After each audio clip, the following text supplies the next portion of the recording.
ఇంకో 50 భయ్యా, 50 ఎక్కేస్తే అయిపోయింది.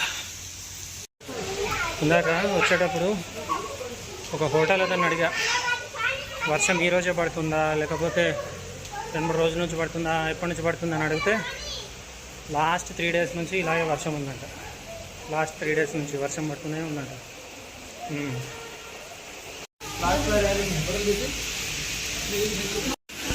సో ఇప్పుడు మీరు చూస్తున్నారు ఇక లాస్ట్కి ఇక. సో ఇదే ఇక లాస్ట్ అయిపోయింది, ఎక్కేసాం ఫైనల్లీ ఎక్కేసాం. సో ఇదొక అమేజింగ్ ఎక్స్పీరియన్స్ అండి. Don't forget to subscribe my channel.